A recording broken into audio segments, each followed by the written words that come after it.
वरिष्ठ अधिकारी इस तरह के शब्दों का इस्तेमाल करते हैं और इस तरह की बात रखते हैं, मुझे लगता है कि उनके लिए शर्म की बात है। तो पुलिस क्या कर रही है?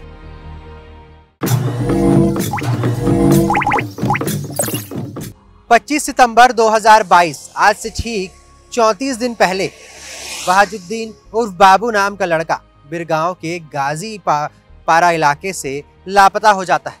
परिवार पुलिस के सामने लाखों मिन्नतें करता है।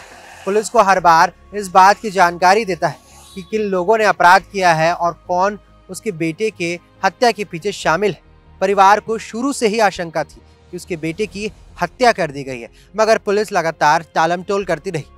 पुलिस लगातार इस बात पर गौर करती रही कि आखिर क्या मामला है। परिवार कहता रहा कि हत्या इन्होंने की है, इनसे पूछताछ की जाए। अपराधियों को बार बार थाने बुलाया जाता है, मगर कोई ठोस कदम नहीं उठाया जाता। इस पूरे मामले में उस परिवार का दर्द हम और आप नहीं समझ सकते, मगर सबसे बड़ी बात यह है कि वो परिवार अब भी अपराधियों के पकड़े जाने के बाद इसे इंसाफ नहीं मान रहा है। आपको पहले ये सुना देते हैं कि रायपुर एसएसपी ने इस मामले को लेकर क्या कहा। इशू था वो ये था कि जब लड़का गुमा था उसके 7 दिन बाद पहली बार पुलिस में रिपोर्ट हुई, तो तब तक जो इनिशियल पूछताछ लायक जो चीज़ें होती हैं वो काफ़ी कुछ वैसे ही गायब थी। तो 7 दिन बाद पहली बार रिपोर्ट हुई। उसके बाद पुलिस ने जब भी रिपोर्ट हुआ गुम इंसान दर्ज किया। कुछ लोगों के जिन्होंने नाम सस्पेक्टेड थे उनको बुला के पूछताछ भी की गई, पर कोई एविडेंस नहीं था सीधे तौर पे जिसके ऊपर से कार्रवाई करी जा सकती थी। तो उस पर पुलिस लगातार लगी हुई थी और पुलिस की मेहनत से था कि एकदम ब्लाइंड टाइप का केस था जिसको पुलिस ने रिकवर किया।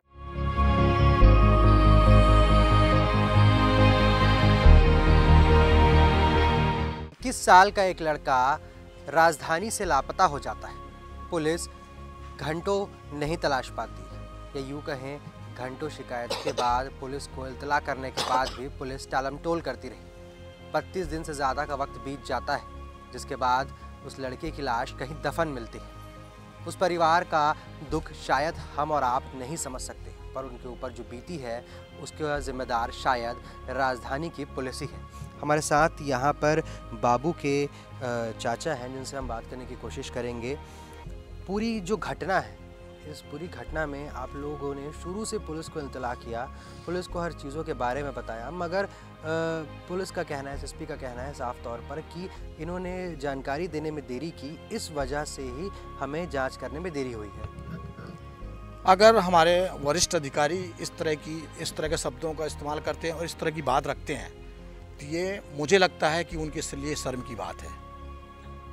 अगर मेरी तरफ से 5 दिन लेट हुआ है, मैं उससे सहमत हूँ। 5 दिन मेरी तरफ से लेट हुआ, तो उसके बाद भी तो मैंने 25 दिन दिया आपको। 25 दिन आप क्या कर रहे थे?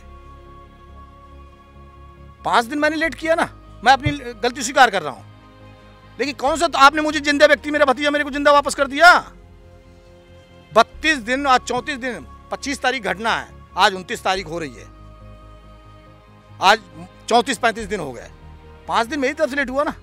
अगर ऐसा वरिष्ठ अधिकारी अगर ऐसे शब्दों को इस्तेमाल करते हैं तो मुझे लग रहा है कि मेरे लिए, उनके लिए कम से कम मेरे पास शब्द नहीं है। 15, 17 दिन, 18 दिन, 20 दिन आपको मिल रहे हैं और आप बोल रहे हैं कि नहीं 25 दिन मिल रहे हैं आपको, और आप बोल रहे हैं कि 5 दिन उन्होंने लेट कर दिया। ये कौन सी बात हुई? एक बात और आता है कि लगातार आप लोग जो अपराधी हैं उनके बारे में पुलिस को जानकारी दे रहे थे, जिन पर शक है उनके बारे में बता रहे थे, मगर फिर भी पुलिस ने किसी भी तरीके का एक्शन नहीं लिया। देखिए, मेरे साथ साथ जो फिरोज के, देखिए मैं तो, मेरा तो भतीजा है, मेरे पास तो आने से लिए भी डरता था। वो उसका एहतराम कर रहे, वो इज्जत करता था कि मैं चचा के सामने ना जाऊँ, ऐसा वैसे जो भी है। लेकिन जो उसके दोस्त थे, उनके दोस्तों ने या दोस्तों के माध्यम से मैंने पुलिस तक इस बात को पहुँचाया कि फिरोज और फिरोज के साथियों ने ही उसको निपटाया है। ये उनके लड़के कह रहे हैं। थाने में बैठ के राजा नाम का लड़का बोला कि फिरोज ने, उसके साथियों ने मिल करके बाबू को निपटा दिया। अब मेरी बारी है। वो ये भी बोला कि अब मेरी बारी है, बहुत जल्दी मुझे भी निपटा दिया जाएगा, मैं अपने परिवार का इकलौता चिराग हूँ। ये शब्द बोल रहा है वो। उसके बाद वहाँ पर ये बात आ रही है कि ये तो पागल है दिमाग से। तब भी पुलिस किसी तरीके का कोई एक्शन लेती नहीं दिखाई दी। उसके बाद मैंने एक बार खुद स्वयं करीम को बुलवाया, फिरोज को बुलवाया, पूछा। पुलिस ने सिर्फ और सिर्फ बुला करके, थाने बुला करके इस प्रक्रिया को पूरा किया है कि हमने थाने बुला के पूछा है। टीआई सिर्फ ये बोल सकता है, एसपी ये बोल सकता है कि हमने पूछा है। लेकिन मैं बोलता हूँ कि ये कौन सी आसमान से टपकी पुलिस क्राइम स्क्वाड जो एक दिन में बता दी, वो कहाँ से आई? भाई वो भी तो इसी विभाग की पुलिस है क्या? उसने क्यों बता दिया? अगर यही बात कड़ाई से उसी समय पूछी जाती जब मैंने 2 तारीख को बताया और 3 तारीख को पूछी जाती, मेरे हाथ में मेरा भतीजा आता नहीं आता, उसका गम नहीं है। गम इस बात का है कि मेरे भतीजा को ढूंढने में इतना टाइम कैसे लग गया मेरे जैसे व्यक्ति की बोलने के बाद भी। तो ये अफसोस की बात है।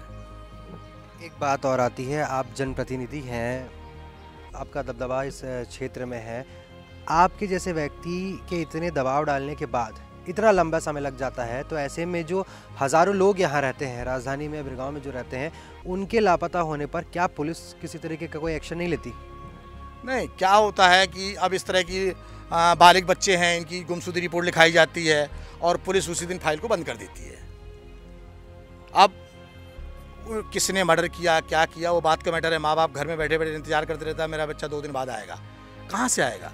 उसका तो इस तरह मर्डर कर दिया जाता है, दफना जंगल में दफना दिए। जंगल में वहाँ तो आम आदमी पहुँच ही नहीं सकता जहाँ हम लोग कल गए थे, आम आदमी नहीं पहुँच सकता। तो ऐसी जगहों में अगर किसी को ले जाकर दफनाया जाएगा और पुलिस अगर ऐसे मुलजिमों से, ऐसे नशे के कारोबारियों से दबाव देकर नहीं पूछेगी तो कहाँ से मुलजिम पकड़ाएगा और क्राइम बढ़ेगा। एक बात और आती है कि किस तरीके जिस करीम का नाम सामने आया है पूरी तरीके से प्रकरण में, तो कौन है ये करीम और किस तरीके के कारोबार से जुड़ा हुआ है? देखिए, करीम के बारे में जो मुझे जानकारी है, जो मुझे लोगों ने बताया है, मेरे पास ये जानकारी है, करीम गांजा का तस्कर है। पूरे निगम क्षेत्र में उसका व्यापार चरम पर है। आज की डेट में जो मुझे बताया गया कि लगभग 100 लड़के उसके पास हैं जिनकी उम्र 14 से 15 से 20 साल के अंदर है, और वो लड़के हर गली मोहल्ले में गांजा बेच रहे खुलेआम। कहीं आपको मिले न मिले उसके पास मिल जाएगा। तो पुलिस क्या कर रही है? मतलब पुलिस को आशीर्वाद प्राप्त है उनका, पुलिस कार्रवाई नहीं कर पा रही है। पुलिस और करीम की मिलीभगत का अंदेशा आपको शुरू से रहा है या जब इस मामले का खुलासा हुआ तब इस मामले बात समझ आई? कि मेरे को जो लड़के लोग ने बताया, मुझे ये कहा कि चच्चा करीम थाने को पैसा देता है। ये मुझे लड़कों ने बताया कि करीम थाना को पैसा देता है और थाने वाले करीम से दबाव देके नहीं पूछ सकते। बेटर ये होगा कि इस केस को क्राइम स्क्वाड में दो। उसी दिन से मैं पीछे पड़ा कि क्राइम स्क्वाड में केस को ट्रांसफ़र कर दो क्राइम, लेकिन इन्होंने नहीं किया। अब इसके पीछे का ये भी जांच का विषय है, ये भी जांच होनी चाहिए कि आपने इतने दिन क्राइम स्क्वाड को क्यों नहीं दिया। जब हम मांग कर रहे हैं, लिखित में आवेदन दे रहे हैं, एसपी को दे रहे हैं, मुख्यमंत्री जी को दे रहे हैं, तो क्यों नहीं ट्रांसफ़र किया केस को? एसपी का क्या है, जब आप क्राइम स्क्वाड के पास बात को, मामले को पहुंचाने के लिए गए, तब एसपी का क्या कहना था और कितने दिन का समय लगा वहां तक पहुंचने में? एसपी साहब से मैं आज से करीब 15 दिन पहले मिला था। एसपी साहब ने मुझे कहा कि जो गुमशुदगी की रिपोर्ट कराया है उसकी कॉपी मुझे कर दो, मैं दिखवा लेता हूँ। उसके बाद से कुछ नहीं हुआ। जब मैं 27 तारीख मतलब परसों मैं विधायक जी के साथ गया, एसपी साहब ने स्वयं इस बात को स्वीकार किया कि इस बच्चे के साथ कुछ गड़बड़ हुआ है।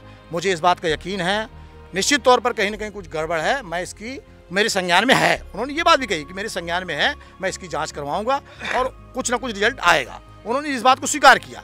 मैं वहाँ से दे के निकला हूँ, 4 घंटे बाद, 3 घंटे बाद मुझे क्राइम डीएसपी दिनेश सिन्हा साहब का फ़ोन आता है कि इकराम भाई आप कहाँ हो? तो मैंने कहा साहब मैं सिटी में हूँ। तो बोले आप आ सकते हो क्या सिविल लाइन? मैंने बिल्कुल आ सकता हूँ। मैंने सिविल लाइन जाकर के पूरा बयान लिखाया। बयान लिखा करके जो व्यक्ति पर मुझे डाउट था, मैंने सिर्फ यही निवेदन किया कि साहब आप ये 2-3 आदमी से पूछ लीजिए, दूध का दूध पानी का पानी हो जाएगा। और उन्होंने वैसे ही किया और ठीक 12 घंटे बाद पकड़ लिए। तो वो कोई जादू की छड़ी तो लाया नहीं, ना कोई चमत्कार दिखाए। वो भी एक इंसान है, पुलिस वाला है, इंसान है, अपने ढंग से पूछा। वो ढंग पुलिस, उर्ला पुलिस की क्यों नहीं कर पाई? सवाल तो ये है ना।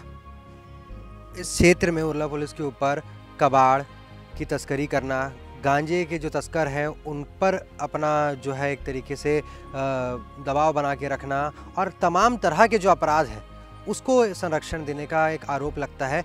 इस मामले के बाद क्या कहेंगे आप? नहीं, निश्चित तौर पर देखिए क्या है कि जितना भी क्षेत्र है, हमारा निगम क्षेत्र है, निगम क्षेत्र के अंदर इस प्रकार के जो भी अधिकारी ऐसे कामों में लिप्त है, चाहे वो गांजा का मामला हो, चाहे वो कबाड़ का मामला हो, इस तरह के अगर क्राइम में लिप्त है तो इनको तत्काल हटाया जाए और कोई ईमानदार अधिकारियों को बैठा जाए। शहर में ईमानदार लोग बैठें और क्योंकि सरकार की छवि इससे जुड़ी होती है। सरकार की तो मिट्टी पलीत कर रहे हैं लोग। सरकार की मिट्टी पलीत करने वाले यही थाना के प्रभारी हैं। सरकार चाहे जितना अच्छा काम कर ले, लेकिन अगर जमीनी स्तर पर काम अच्छा नहीं होगा, अगर जमीनी स्तर पर लोग संतुष्ट नहीं हैं, तो सरकार की मिट्टी पलीत हो रही है, चाहे वो गांजा के माध्यम, चाहे वो टेबलेट के माध्यम से हो, चाहे कबाड़ के माध्यम से हो।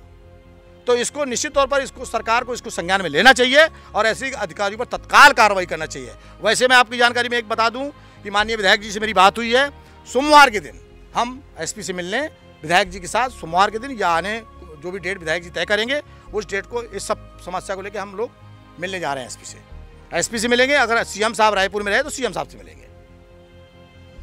आपने खुद सुना कि किस तरीके से एक परिवार का दर्द छलक रहा है। परिवार लगातार पुलिस से गुहार लगाता रहा, मगर गांजे के तस्कर के ऊपर ऐसा कौन सा पुलिस का हाथ था कि 34 दिन तक पुलिस उसकी तलाश नहीं कर पाई। सामने अपराधी था, अपराधी लगातार थाने तक पहुंचता रहा, पुलिस से बातचीत करता रहा, बयान देता रहा, मगर आखिर तक पुलिस को ये समझ नहीं आ पाया कि अपराधी उनके सामने बैठा है। अब इस पर पुलिस की लापरवाही कहें या पुलिस या अपराधी की मिलीभगत है, ये मामला अपने आप में जांच का विषय है। देखते हैं आगे इसमें किस तरीके के मोड़ आते हैं।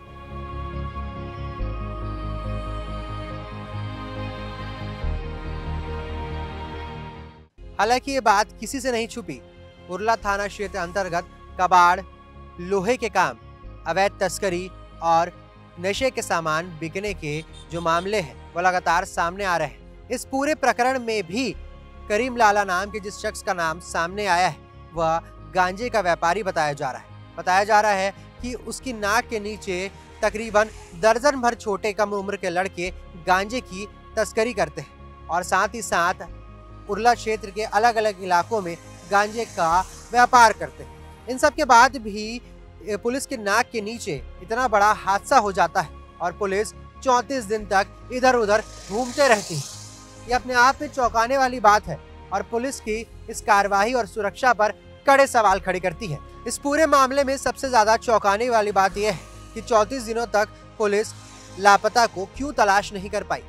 पुलिस ने हालांकि ये कह दिया कि 7 दिन बाद एफआईआर लिखाई गई, 7 दिन बाद इस मामले की जांच शुरू की गई, इसलिए मामले को पता लगाने में देरी हुई। मगर ऐसा कौन सा करिश्माई था कि क्राइम ब्रांच की टीम ने इस पूरे मामले को महज 2 दिनों में हल कर दिया। ऐसे में सवाल ये खड़ा होता है कि नेता और प्रशासन के दबाव के बगैर अगर कोई आम इंसान पुलिस के पास अपनी एक गुहार लेके जाता तो क्या पुलिस उसकी मदद करती या इसी तरह उसे दर दर की ठोकरें खानी पड़ती। अब देखना ये होगा कि लापरवाहों पर कार्रवाई की जाती है या इसी तरीके से ढर्राशाही रवैये के साथ आगे मामला चलता रहेगा और उरला थाना क्षेत्र के अंतर्गत जनता को तकलीफों का सामना करना पड़ेगा। कैमरा पर्सन मनोज मानिकपुरी के साथ स्नेहिल सराफ, रायपुर।